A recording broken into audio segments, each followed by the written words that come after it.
Hello everyone. उम्मीद करता हूँ कि आप सब अच्छे से खैरियत से एकदम बढ़िया मस्त से सेहत चंगे और बहुत ही बेसब्री से आप सब मेरे वीडियोस का इंतजार कर रहे हैं। तो आज मैं शुभ्रजीत चक्रवर्ती हाजिर हुआ हूँ एक वेब सीरीज लेकर। उसका रिव्यू आज मैं इस वीडियो में करने वाला हूँ और उस वेब सीरीज का नाम है कूट्रम पुरिंदवन, जो कि सोनी लिव में अवेलेबल है। सोनी लिव का ही ओरिजिनल वेब सीरीज है और ये एक तमिल वेब सीरीज है जिसको रिलीज किए हुए कुछ दिन हो गए, इसी महीने रिलीज हुआ है। तो ये तमिल के अलावा और मतलब तेलुगु, मलयालम और हिंदी इन तीनों ऑडियोज में भी अवेलेबल है, तो आप इसको हिंदी में भी बड़े आराम से देख सकते हो। तो ये बेसिकली एक मिस्ट्री सस्पेंस थ्रिलर है। ये है इस वेब सीरीज का जॉनर।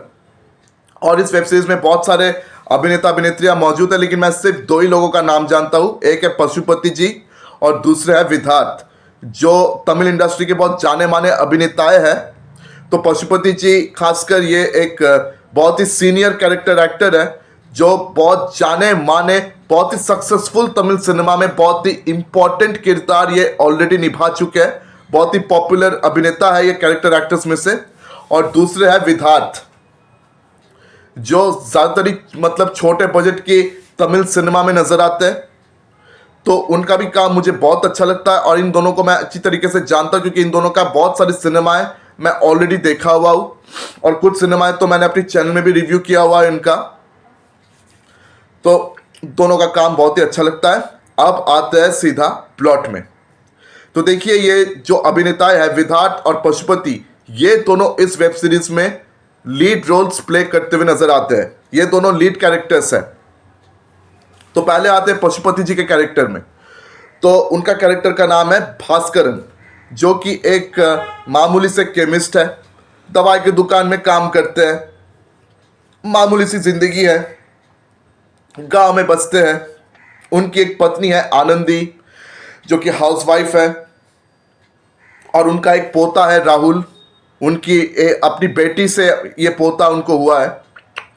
तो बेटी तो राहुल को जन्म देते वक्त ही मारी गई और बेटे का जन्म होने से पहले ही पति कहीं भाग गया, पति बेटी को छोड़ के गई।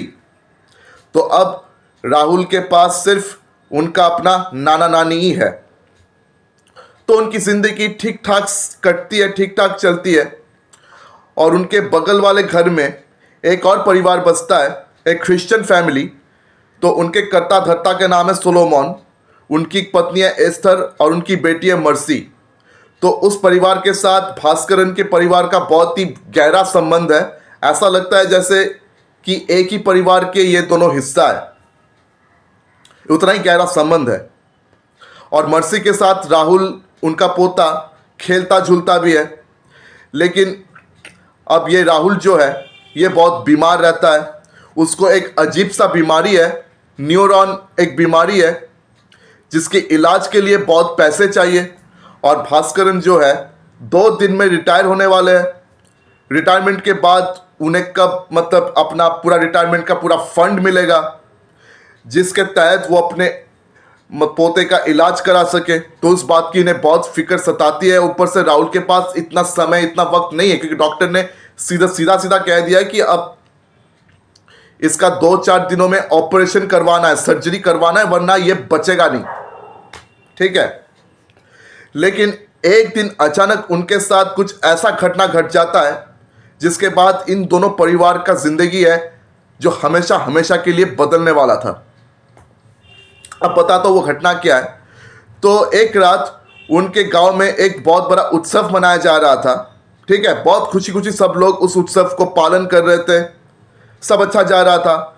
भास्करन अपने पोते को लेकर घर लौट रहे थे। और जब वो घर लौट रहे थे तो रास्ते में उनको वो सोलोमन दिखा, जो दारू पी कर जा रहा था। और सोलोमन की एक बहुत बुरी आदत थी, ये बहुत मतलब दारूबाज था, बहुत दारू पीता रहता था। एकदम भी मतलब सही इंसान नहीं था ये। मतलब परिवार भाड़ में जाए लेकिन दारू हाथ से ना जाए, ये ऐसा इंसान है, समझ लीजिए, समझ जाइए। तो ठीक है, भास्कर अपने पोते को लेकर घर लौट गए। अचानक मतलब एकदम गहरी रात जब ये दोनों सो रहे थे, उनके घर पे मतलब कोई उनको बुलावा दे रहा था, धक्का दे रहा था उनके दरवाजे पे। तब भास्कर ये बाहर आए और फिर उनको पता लगता है कि ये सोलोमन है, ये उनके घर के सामने यहाँ पे मरा पड़ा है। मरा पड़ा है, पता नहीं कैसे, किसने मारा या वो कैसे मरा, उसके सर से खून बह रहा है, ठीक है। भगवान को प्यारा हो गया ये बेचारा, अब कैसे मरा कुछ पता नहीं। उनकी पत्नी वो चर्च में है और उनकी बेटी मर्सी, उसका भी कुछ अता पता नहीं है, वो भी गायब है। तो बॉस, जब वो एस्थर जब वो चर्च से वापस लौटती है तो अपने पति को मरा हुआ पाती है और अपनी बेटी मर्सी, उसे वो कहीं नहीं पाती। तो अब वो औरत जो है वो एकदम से पागल हो गई, उसे पता ही नहीं कि उसकी बेटी कहाँ है। अपनी बेटी के लिए बार बार रोई जा रही है, पागल हो जा रही है। मतलब उस रात का दिन हो गया, उस दिन का रात हो गया, फिर अगले दिन अगले दिन अगले दिन चलता गया, लेकिन उसकी बेटी, उसका कुछ अता पता नहीं है। अभी तक वो घर नहीं लौटी। ऊपर से उसकी शराबी पति, वो तो मारा गया। बेचारी अकेली पड़ गई, अपनी बेटी की याद में तड़पती है, रोती है, हर जगह अपनी बेटी को ढूंढने की कोशिश करती है, लेकिन कोई फायदा नहीं हो रहा है। बहुत मुश्किल से भास्कर और उनकी पत्नी आनंदी उस एस्थर को संभाल रही है, क्योंकि एस्थर भास्कर और उनकी पत्नी को ही अपने माँ बाप मानती थी। उसके अपने माँ बाप से रिश्ता बहुत ही खराब था, वो अपने माँ बाप से बहुत ही मतलब नफरत करती थी। बस भास्कर और उनकी पत्नी आनंदी को ही वो अपने माँ बाप जैसे मानती थी। तो बड़े मुश्किल से भास्कर और उनकी पत्नी आनंदी उसको संभाल रहे हैं। ऊपर से भास्कर का चिंता अपने पोते को लेकर वो तो और भी बढ़ता जा रहा है। उनके पोते का ये जो बीमारी है बढ़ता जा रहा है, तो चिंता भी बढ़ता जा रहा है कि जितनी जल्दी पैसे मिल जाए उतनी जल्दी इसकी सर्जरी हो सकता है। तो वो चिंता तो है ही। और दूसरे छोर पर एक और जो कैरेक्टर है विधार्थ का, उनका कैरेक्टर का नाम है गौतम। तो ये एक पुलिस ऑफिसर के रोल में दिखाई देते हैं। वैसे तो ये सब इंस्पेक्टर है, लेकिन उनसे एक गलती हो गई थी, तो उनके मतलब कैरेक्टर को एक बैक स्टोरी दी गई है जहाँ पे मतलब दिखाया जाता है कि उनसे एक गलती हो गई थी जिसके कारण उनको सज़ा मिला है, और उस गलती के कारण उनकी नौकरी भी जा सकता था, लेकिन मतलब उनके सीनियर ऑफिसर्स ने यह तय किया है कि वो अपने सीनियर ऑफिसर्स के लिए गाड़ी चलाएंगे, उनके घर का काम करेंगे, मतलब नौकरों जैसे उनके साथ सुलूक होता है। और सीनियर ऑफिसर्स उनकी कोई इज्जत नहीं करते, उनके साथ बदसलूकी होता रहता है।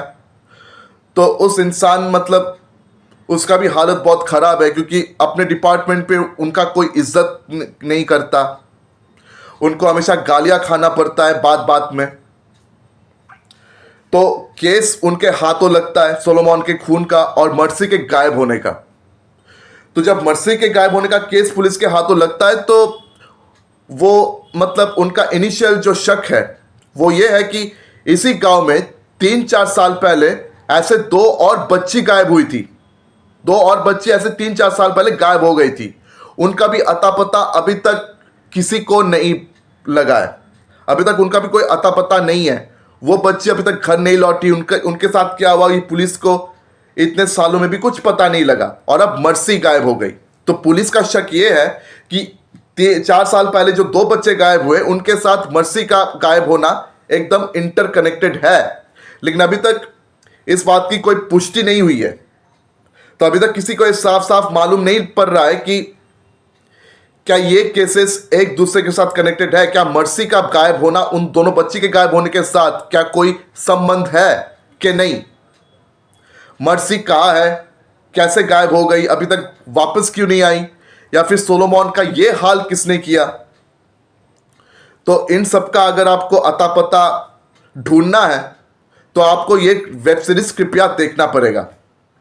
तो देखिए ये वेब सीरीज जो है बहुत ही कमाल का है, बहुत कमाल का है।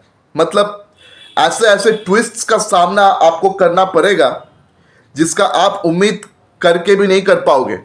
मतलब अक्सर ऐसे मिस्ट्री फिल्मों में या वेब सीरीज में हमें ट्विस्ट ऐसे दिए जाते हैं जो हमें बहुत ही शॉक करता है, जो हमें 440 वोल्ट का झटका देता है, क्योंकि एक ऐसे कैरेक्टर वो खूनी होकर सामने आता है जिससे हम उम्मीद भी नहीं करते कि ये खूनी हो सकता है। तो इस वेब सीरीज में भी आपके साथ कुछ ऐसा ही होगा, आपको 440 वोल्ट का झटका लगेगा और ये पहला जो ट्विस्ट है वो आपको पहला एपिसोड के एकदम अंत में दिखाई देगा। वो एक बहुत अच्छा ट्विस्ट है जो आपको झटका देगा। और फिर जो असली ट्विस्ट है यानी कि क्लाइमैक्स का ट्विस्ट, वो तो आखिरी एपिसोड में ही आपको पता लगेगा। और इस वेब सीरीज में कुल मिला के 7 एपिसोड्स है, 7 एपिसोड्स। और सारे एपिसोड्स का लेंथ कुछ ऐसा ही, मतलब 45 से 50 मिनट के बीच में है। ऐसा ड्यूरेशन है, कभी 40 कभी 50 मिनट, ऐसा ड्यूरेशन है हर एक एपिसोड का। तो 7th एपिसोड में आपको 2-3 ऐसे बड़े बड़े ट्विस्ट्स मिल जाएंगे, उसके बाद आपका दिमाग घूम जाएगा, सर घूम जाएगा। आप यही सोचते रह जाएंगे कि हो क्या रहा है, आप यही सोचते रह जाएंगे कि ये मैं क्या देख रहा हूँ। मतलब आपके आंखें बड़ी हो जाएगी, इतना झटका आपको लगेगा। तो बॉस, अगर आपको ऐसे मिस्ट्री थ्रिलर काम अगर आपको पसंद है, मिस्ट्री थ्रिलर फिल्में या वेब सीरीज अगर आपको ऐसे काम देखने का शौक है, तो आप इस वेब सीरीज को बिल्कुल भी मिस ना करें, क्योंकि ये वेब सीरीज आपको बिल्कुल भी निराश नहीं करेगा, बल्कि ये वेब सीरीज आपको बहुत मजा आएगा देखने में, बहुत मजा आएगा आपको। जब कल्प्रिट रिवील होगा, जब कारण रिवील होगा, बहुत मजा आने वाला है। मैं तो आप सबको चैलेंज देता हूं कि अगर आप में हिम्मत है, अगर आप में दम है, तो आप खूनी को ट्विस्ट रिवील होने से पहले ही मतलब आइडेंटिफाई कर लीजिए। अगर आप में दम है तो आप खूनी को ट्विस्ट रिवील होने से पहले आइडेंटिफाई कर लीजिए। और जो भी ये सवाल है, इसका जवाब मिलने से पहले ही आप जवाब ढूंढ लीजिए। आपको मैं चैलेंज करता हूं। तो आप लोगों में से जिन्होंने अभी तक इस वेब सीरीज को देखा है, मुझे कृपया कमेंट सेक्शन में आकर जरूर बताएं कि आपको कैसी लगी। और अगर अभी तक आपने देखा नहीं है और अगर आप खासकर ऐसे मिस्ट्री थ्रिलर इस जॉनरा के बहुत बड़े फैन हो, तो आपको ये वेब सीरीज बिल्कुल भी मिस नहीं करना चाहिए। और एक और बात बता दूं कि इस वेब सीरीज को मतलब OTT चैनल पर दृश्यम माना जाता है। OTT वेब सीरीज के मामले में इसको दृश्यम माना जाता है, लेकिन इसका यह मतलब नहीं कि दृश्यम की कहानी के साथ इसका कोई सिमिलरिटी है। नो, दृश्यम भी एक मिस्ट्री थ्रिलर था, यह भी मिस्ट्री थ्रिलर है, तो इन दोनों का कहानी कुछ सेम नहीं है, ऐसा कुछ आप उम्मीद ना करें। लेकिन दृश्यम जैसा झटका आपको लगेगा, इसकी उम्मीद आप जरूर कर सकते हो। दृश्यम देखने के बाद आपको जैसा झटका लगा था, वैसा ही झटका आपको इस वेब सीरीज को देख के भी लगेगा, ऐसी उम्मीद आप 100% रख सकते हो। और अगर बात करूं परफॉर्मेंसेस की, तो परफॉर्मेंसेस सबकी बढ़िया रही है। बैकग्राउंड म्यूजिक भी बहुत अच्छा इस्तेमाल हुआ है। तो टेक्निकल डिपार्टमेंट्स इस वेब सीरीज का सभी बहुत अच्छी रही है, राइटिंग बहुत अच्छी रही है। और बॉलीवुड इंडस्ट्री का आप जानते ही हो, स्लो बर्निंग स्टाइल है उनका, एक पर्टिकुलर स्टाइल है। ऐसे स्लो बर्निंग मतलब प्लॉट होता है जो पहले बनता है और फिर बनने के बाद धीरे धीरे अपनी कलाई खोलता है हमारे सामने। तो बॉस, उसी स्टाइल में इस वेब सीरीज को भी बनाया गया है। तो आप बिल्कुल निराश नहीं होगे और आपको बहुत मजा आएगा। It's a must watch. तो बाकी आप लोग समझ लीजिए आपको देखना है कि नहीं। और अगर मेरी वीडियो आप सबको पसंद आई हो, तो मेरे वीडियो को ज़्यादा से ज़्यादा लाइक करें, शेयर करें ज़्यादा से ज़्यादा। और हाँ, मुझे सब्सक्राइब करना आप बिल्कुल भी ना भूलें। तो आज मैं आप सबसे विदा ले रहा हूँ, फिर मुलाकात होगी अगले वीडियो में। धन्यवाद।